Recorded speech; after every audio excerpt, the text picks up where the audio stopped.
Ano kayang piniprepare ni doktora? Dok! Balita ko daw, natusok ka. Ano yung gagagawa mo, Dok? Pako ko eh. Buti nga sa'yo. Mamaya, susukin kita. Ayun, magpapa-inject ako ng anti-tetano kay Doktoro. Ayoko kasi maganito. Ayan. Para maranasan ko na ano bang ano nito. Oh babe, wag mo ako saktan. Anong i-inject mo na? Ang aking pagkakataon. Ano inject mo, Dok? Para naman masaktan Na-disinfect yun. na to eh. Na-disinfect niya na ako. Kung nag-i-injection ng intramuscular injection, lalo tong mga anti-tetanus, sinusukat namin yan, no? At least 3 finger breaths sa acromion process. Ako na yung process to. No, ganyan, no? O basta sa mga deltoid area muscle. Tapos, ang pinapagawa ko sa patient ko, nakaganyan, para medyo nakarelax yung kamay natin, yung deltoid natin. And then, ang very, very important at ang pinagkakamali, kaya nagkakaroon ng, wait lang!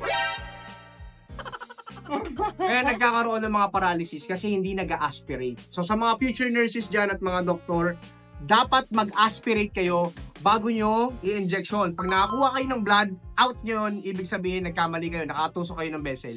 Tapos re-inject nyo lang ulit. Palitan nyo yung needle, re-inject nyo lang ulit. Tapos aspirate, kung walang dugo, ibig sabihin bubbles na lumalabas sa mga flight fluid, recta-inject nyo na. Sige babe. Ano yan? Ano, Dok? Inject na natin, Dok. Hindi, ATS yan. Dok? Ay, yan. BTS. Ito muna, BTS. Inject na natin, Dok. Pinch mo. Saktan yung loko-loko na yan. Hay, nako!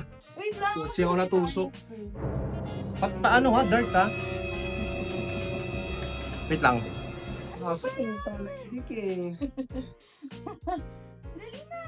Ako siguro.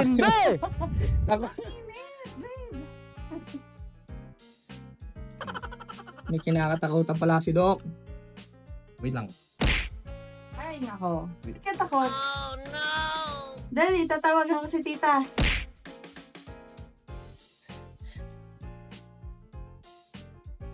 Huwag ka na magpa-delay. Ano pagkain nga ako ng malalim Babe, ko. expose na, oh. Okay nga ako ang check mo na. Ikaw na lang magtulak sa sarili mo. Hindi. Ako lang kaya. Alam mo nang kinakatakutan ng boyfriend mo, Dok. Matagal ko nang gustong gawin ko sa kanya. Game ha?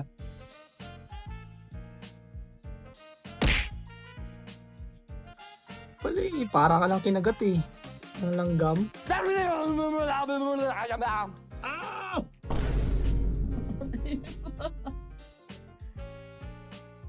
So ano masasabi mo, Dok?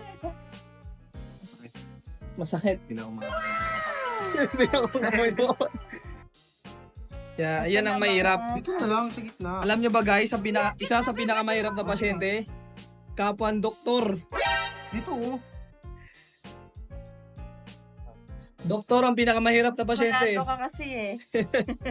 Tama, doktora? Oo. Isa sa pinakamahirap. Naano ko na to kanina pa. Naka-prepare na yung ano. Bilis na, madami na akong patient Diba? dyan. Mahirap talaga maging pasyente ang doktor. Dito po. Sige. 1, 2. Aray! May galit! Ang bilis ba? Sorry. May galit. So, guys, pag nakatusok kayo, magpantay-tetano kayo. Pero masakit!